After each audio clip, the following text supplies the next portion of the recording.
даври минтақавии озмунҳои фанӣ дар минтақаи Кӯлоб имсол дар ноҳияи Фархор доир гардид. 100 нафар довталабон аз шаҳру ноҳияҳои минтақа дар муассисаи таҳсилоти миёнаи умумии рақами 6 ҷамоати деҳоти Гулшан донишу маҳорати худро аз фанҳои забон ва адабиёт ва забони давлатӣ санҷиданд.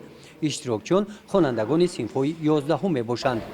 من سیاحت نظرова خوننده صنف 11 از ناحیه واسه اظهار سپاس و منتداری صمیمانه خود را و اهل آموزگاران را به ریاست معارف ولایت ختلان جهت تشکیل و برگزار نمودن چنین یک المپیاده های سطح بلند را بیان می‌سازم.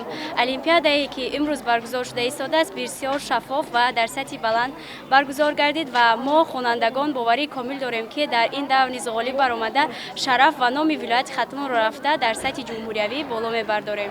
من سفر آیشه خواننده صنف 11 هستم از ناحیه فرخار. بار اول است که در دوره ولایتی آزمون از فن زبان و ادبیات تاجیک اشتراک میکنم. این آزمون خیلی شفاف گذشت و من خواستم که دانش خود را بسنجم و باوری دارم که جای نمایان را اشغال میکنم. در این مؤسسه برای در سطح ضروری برگزار گردیدن آزمون متصدیان آزمون نمایندگان مرکز دریافت و رشد استعدادها از ریاست معارف ولایت ختلان همه شرایطها را مهیا نمودند.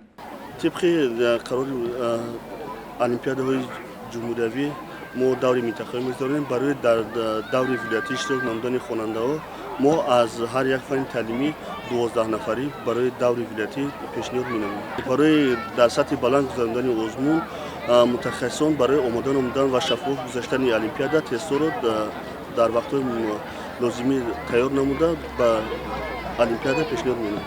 سطح دانش خوانندگان نسبت سال‌های پیشین خیلی بالا رفته است.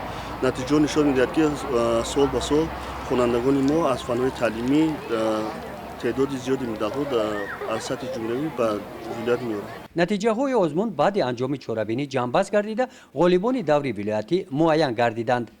گزارش خواجه نظریف خدای نظر ظهوروف از ناحیه فرخار برای برنامه اطلاعاتی نوید.